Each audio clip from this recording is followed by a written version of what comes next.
this transaction? Well, look, I love it on paper. I think he's a phenomenal number 2 because he has the talent of a number 1. So with CeeDee Lamb, that's going to be great. But 2 words, contract year. He's in the contract year. It's reported that Cowboys aren't going to re-up him now, which isn't surprising. So he's in the contract year. That could be good in that he has to go out there and have a great season because he wants the bag next year, right? Mm-hmm. So he plays great.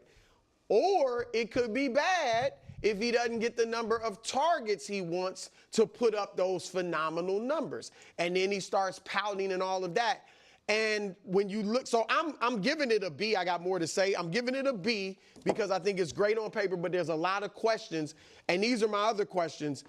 The guys that have left the Steelers, like Mike Tomlin is great at handling these tough personalities, right? Yeah. And the guys that have left the Steelers, whenever Tomlin's like, you know what, it's time for him to move on, they don't ball out elsewhere. Antonio Brown, great with the Steelers. We know he won the Super Bowl with Brady. What he played 8 games, but never played another full season for another team. And he was young when he left. Le'Veon Bell, a running back, but still was on maybe a Hall of Fame trajectory. Had made two all NFL teams, first team. Never did anything without them. Chase Claypool isn't even in the league. Now, he wasn't on those guys' level, but he was productive for the Steelers. Not even in the league. Deontay Johnson. Yeah, I mean, guys. So I could go even back to Santonio Holmes, who was never as good elsewhere as he was in Pittsburgh. So I just think the Cowboys, Pickens could be problematic elsewhere, off the field. So I'm going to give it a B because he is talented. I think he's one of the most overrated players in the entire NFL. If we just throw out his rookie year, because rookie wide receivers, it's not like I'm not throwing it out because he had amazing numbers. I'm just it's a tough position as a rookie. Here are his league ranks the last 2 years in every category. He's 33rd in targets, then 35th. 50th in receptions, then 54th. 16th in yards, that's pretty good 2 years ago. And then 32nd in yards. 35th in touchdowns, 81st in touchdowns. You put any of that on the QB? No, yes. Yes and no. In that, yes, I put some of it on the quarterbacks, but I also think he benefited from being the clear-cut number 1 option on a team that didn't have a lot of punch in the offense. I also am taking, I think, with more grains of salt than brew, that he's going to be totally happy without a contract extension. Because, and that to me is, he is not the emotional on-field and off-field maturity or lack thereof we've seen from this player doesn't strike me as somebody who is just going to be like, yeah, no problem. I'm just here to prove what I'm worth. And if you look at the top 10 paid receivers in the league, again, I don't think even George Pickens thinks that, okay, I'm going to get Jamar Chase money, but I'm certain one of the reasons the Steelers felt they needed to trade him after when they first traded for DK Metcalf, they were talking about this duo, was the fact that he looks at DK Metcalf's like, okay, that's about my market. Every single one of those guys is much better than him. Guys not on that list, like Nico Collins and Devontae Smith, are much better than him. Yeah. And here is, to me, the real problem, Brew. I think paying him would be a terrible decision. I think not paying him, you are setting up Brian Schottenheimer to immediately, as a rookie head coach, have a problem on his hands. And I also think trading a third-round pick for a one-year rental is awful business. So I think you make good points, obviously, expounding on some of the things I said. Like, I think he'll be fine initially, right? He's got to play the good soldier initially, I would think, and I think he's smart enough to do that. But as we get into the season and his numbers aren't there, and he's like, I want to get this huge payday, that's when it could become problem. Yeah, and that's the thing. So it's funny. I agree with what Nick is saying, and I also disagree with some of his conclusions, because I don't care about necessarily his pure numbers in terms of like how many touchdowns does he have and this or that, because I do not believe that the Steelers were a well-run offense. And whether you want to blame the quarterback, the coordinators, it's all fair game. So I'd rather just evaluate him on the surface and not look at the numbers. Again, like, we got to know when to use stats and when to use numbers, when it makes sense. But I do agree with kind of everything else that Nick is saying in that regard, where it's just like, look, there's no way I see Pickens is going to want anything less than $30 million. So again, they struggled to pay Dak, CD, and Micah. They still never even paid Micah just yet. And now you're going to add in essentially another CD level contract? That's wild. That's wild. And Pickens does want his money. He obviously wants his money. He wants his target. You know, Bruce said, oh, he's going to be a fantastic number 2. He doesn't want to be a 2. And that is why someone like a Devontae Smith is better, because Devontae Smith is totally happy where he's at. Because you know what? He understands, yeah, I'm number 2, but I'm making an insane amount of money. I'm going to multiple Super Bowls, and I'm catching one of the most epic touchdown catches in Super Bowl, you know, for the Philadelphia Eagles. You know, a replay that just is going on and on and on, and he understands that. I mean, Devontae's made massive catches through both of their Super Bowl runs. And it's something that someone like Pickens doesn't have the maturity. And I wish I could show you the clips of him just, again, I know a lot of people, majority of people don't watch all the games. They just don't, which is totally fair. I understand. You're going to watch your own team.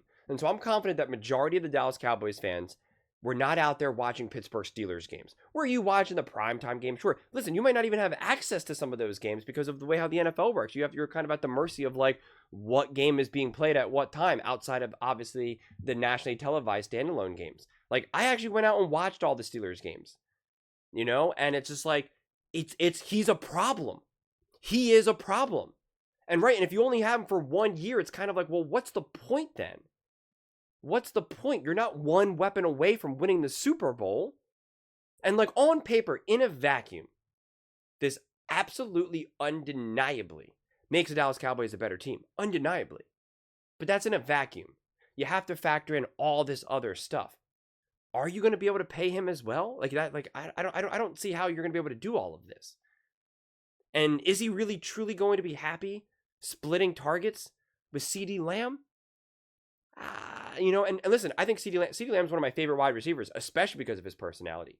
You know, when I look at this list, I'm like, CD Lamb and Amon-Ra St. Brown. Bring me those personalities in my locker room every single day of the week, man. Every single day. Just no nonsense, low maintenance. They still are dogs. They still put in the work. They still believe that they're brilliant and great and can do it all. But they're grown-ups. But, you know, you can only still take advantage of that so much. And quite frankly, I feel like CD Lamb was tested last season alone. Even something as simple as like, bro, I literally can't see in the back of the end zone. Like, maybe we do something. And then have the owner essentially like make fun of him. And it's like, I'm one of the best wide receivers in the game. I'm telling you that I can't see. Don't you think maybe you should listen to me? Isn't this the one thing that you should actually take my advice for? My insight? That's why you pay me $34 million? I'm one of the most expensive employees you've ever hired in your life. And this is my feedback. I'm saying, hey, look how amazing and great I am. I'm not making excuses. I'm genuinely struggling a bit to kind of say here. Maybe, and he's just like, no. And then makes fun of him publicly. I'm telling you, that did not go over well. I promise you. And CeeDee Lamb handled it like a man, because he is a man. But like, I'm telling you, there's like, you remember that. You remember that. You remember the moments when you're not being heard. You remember the moments when you're being disrespected. And that was a real moment. I'm not going to act like that was like the biggest thing under the sun, but like it's still a thing. And my point is that you're adding all these different personalities in the locker room. You have a, first year head coach, Schottenheimer, whose big master plan was to mix up the locker room specifically because he saw that there was issues in the locker room and personalities and needs to see Dak and Micah get along better. And now you're adding another, just combustible, ready to explode in any moment wide receiver on a contract year. Oh my gosh. Guys, this has such blow up potential. Such blow up potential. The Cowboys do not have the culture. We know that. You could be a huge Cowboys fan. You still have to admit culturally, you're not in a great place. That's just a fact, man. Your own players say it. Your own players know it. It's a real thing. So you're bringing in that personality, and you're kind of like, do you have the culture to do it? Does Dak have the clout? You know, Colin made the argument Dak's, demeanor and personality will be able to make Pickens work. And to some degree, I agree with that, because I also love Dak's maturity and groundedness. It's my favorite aspect of Dak. But Dak does not demand that level of respect from his other players. We know that. We've seen that. What was it, last offseason? I think it was last offseason. Maybe 23 or 24, I forget. But when it was in the practice and they were screaming. It was either Micah or Diggs. They're screaming in Dak's face in practice. And there was a whole take about it, being like, is this good? Do you want to see this? Do you not?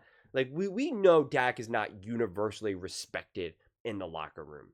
We know that. Again, that's not a hot take. So there's no way that Pickens is coming in here and thinking to himself, Dak's the guy. Dak's the man. I will do whatever Dak says. And when Dak talks, I shut up and listen. I do not believe that to be the case. It's not even Dak's personality, and it's not even like a bad thing. It's okay to have a team that way, but you need to build the culture. Jalen Hurts is that way, but the Eagles have built the culture. They built the culture, whereas the Cowboys haven't. You cannot underestimate the importance of culture when bringing in a player like this. So it's a splash move. It's an exciting move. You're going to talk about it. If you believe that the Cowboys were going to win 1 game, now you believe that they're going to win 8 games. If you believe that they were going to win 8 games, now you believe that they're going to win 12 games. So it's like it served that purpose. It did. But there's a difference between on paper and in reality. And especially when you look at these numbers here, which is honestly probably the most important thing, I don't see how you make that work. I'm struggling, unless you really are going to move on from Micah or something. I don't know, or you're going to somehow unload Dak and then draft a quarterback next year or something. I really don't know. I really don't. The 49ers regret paying Ayuk the $30 million. The $30 million contract for the Dolphins with Tyreek and Waddle, that amounted to nothing. I mean, when you're really looking at all these quarterbacks, wide receivers, the only one that's really done anything recently was A.J. Brown. Seriously. He's the only one out of all these wide receivers. Jamar Chase, Higgins, not even the playoffs. Ayuk, injured.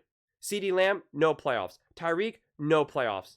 Amon-Ra St. Brown, home first round. Jefferson, home first round. Metcalf, no playoffs. That's a real thing here. That's a real thing. But those are just my thoughts. I'd absolutely love to hear yours. What do you guys all think about the trade for George Pickens? Do you think it's going to work? Do you think it's not going to work? Let me know in the comments below. I read every single comment. So whether you agree with me or disagree with me, either way, let's get in some discussions. Let's get in some fights. But ultimately, let's just have some fun. And please do consider subscribing. We are building an amazing community here, and I absolutely love to see you part of it. I want to build something that we all genuinely feel connected to. Something that we're really excited to be part of. I think we're all on our way to doing it. And please don't forget to give this video a thumbs up, as it really does help with the visibility and the algorithm. Thank you so much. See you next time.